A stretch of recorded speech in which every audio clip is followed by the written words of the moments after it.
Sairam friends, ಎಲ್ಲರಿಗೂ ಹೊಸ ವರ್ಷದ ಹಾರ್ದಿಕ ಶುಭಾಶಯಗಳು. Happy new year. 2025ರಲ್ಲಿ ಕಳೆದ ಎಷ್ಟೋ ಕಹಿ ಘಟನೆಗಳನ್ನು, ನೋವುಗಳನ್ನು ಎಲ್ಲವನ್ನು ಹಿಂದೆ ಹಾಕಿ 2026 ಹೊಸತಾಗಿ ಸ್ಟಾರ್ಟ್ ಮಾಡೋಣ. ಸೆಲ್ಫ್ ಲವ್ನ ಜಾಸ್ತಿ ಮಾಡ್ಕೊಳ್ಳೋಣ. ನಾನು ಜಾಸ್ತಿ ಮಾಡ್ಕೋತೀನಿ, ನೀವು ಜಾಸ್ತಿ ಮಾಡ್ಕೊಳ್ಳಿ.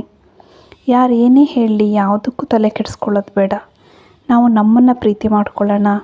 ನಮ್ಮನ್ನು ನಾವು ಎಷ್ಟು ಖುಷಿಯಾಗಿ ಇಟ್ಕೊಳ್ಳೋಕ್ಕಾಗುತ್ತೆ ಅಷ್ಟು ಖುಷಿಯಾಗಿ ಇಟ್ಕೊಳ್ಳೋಣ. ನಮ್ಮ ಖುಷಿಯ ಸೋರ್ಸ್ ಕೇವಲ ಭಗವಂತ ಮಾತ್ರ, ಬೇರೆ ಯಾರೂ ಅಲ್ಲ ಫ್ರೆಂಡ್ಸ್. ಅದನ್ನು ನಾವು ತಲೆಯಲ್ಲಿ ಇಟ್ಕೊಳ್ಳೋಣ. ಯಾರು ಏನೇ ಹೇಳಲಿ, ಯಾವುದೇ ಥರ ಸಿಚುವೇಶನ್ಸ್ ಬರಲಿ, ನಮ್ಮ ಮನಸ್ಸಲ್ಲಿ ಒಂದೇ ಇಟ್ಕೊಳ್ಳೋಣ, ದೇವರೇ ನೀನು ನನ್ನ ಜೊತೆಗಿದ್ದಿ, ನಾನು ಯಾವುದಕ್ಕೂ ಹೆದರುವ ಅವಶ್ಯಕತೆ ಇಲ್ಲ. ಇದು ಒಂದೇ ನಮ್ಮ ಮಂತ್ರ ಆಗಿರಲಿ. ತುಂಬ ಸುಲಭವಾದ ಮಂತ್ರ. ಇದಕ್ಕೆ ಯಾವ ಸಂಸ್ಕೃತ ಕಲಿಯೋದು ಬೇಡ, ಯಾವ ಗುರುಗಳ ಹಿಂದೆ ಹೋಗುವಂಥದ್ದು ಬೇಡ ಅಲ್ಲ. ನನ್ನನ್ನು ನಾನು ಇಷ್ಟ ಮಾಡ್ತೀನಿ, ನನ್ನ ದೇವರನ್ನು ನಾನು ಇಷ್ಟ ಮಾಡ್ತೀನಿ, ದೇವರೇ ನನ್ನ ಸೋರ್ಸು. ಸಾಕು, ನಮ್ಮ ಜೀವನಕ್ಕೆ ಬೇಕಾದಷ್ಟು ಆಗೋಯ್ತು ಇಷ್ಟು ಮಾಡ್ಕೊಂಡ್ರೆ. ಸ್ವಲ್ಪ ಧ್ಯಾನ, ಸ್ವಲ್ಪ ಆಧ್ಯಾತ್ಮ, ನಮ್ಮ ಪ್ರಕೃತಿ, ಸೂರ್ಯ, ಗಿಡ, ಮರ, ನಮ್ಮ ಸರೌಂಡಿಂಗ್ಸ್, ನಮ್ಮ ಆರೋಗ್ಯ, ಇವೆಲ್ಲ ನಮ್ಮ ಖುಷಿಗಳಲ್ಲಿ ಬರ್ತವೆ. ಅದನ್ನು ಬಿಟ್ಟು ಬೇರೆ ಯಾವುದು ಕೂಡ ಖುಷಿಯನ್ನು ಪರ್ಮನೆಂಟಾಗಿ ನಮಗೆ ಕೊಡೋದಿಲ್ಲ ಅಲ್ವಾ.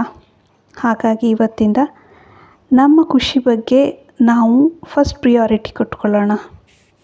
ಸಾಧ್ಯವಾದಲ್ಲಿ ಸ್ವಲ್ಪ ಪ್ರಾಣಿಗಳ ಬಗ್ಗೆ ಪ್ರೀತಿ, ಒಲವು, ಯಾರಾದರೂ ಕಷ್ಟದಲ್ಲಿರೋರಿಗೋಸ್ಕರ ಸ್ವಲ್ಪ ಸಹಾಯ, ಸ್ವಲ್ಪ ಗಿಡ ಮರಗಳ ಬಗ್ಗೆ ಧ್ಯಾನ, ಇಫ್ ಪಾಸಿಬಲ್ ನಮ್ಮ ಮನೆಯಲ್ಲೇ ಒಂದು ಸಣ್ಣ ಗಾರ್ಡನ್.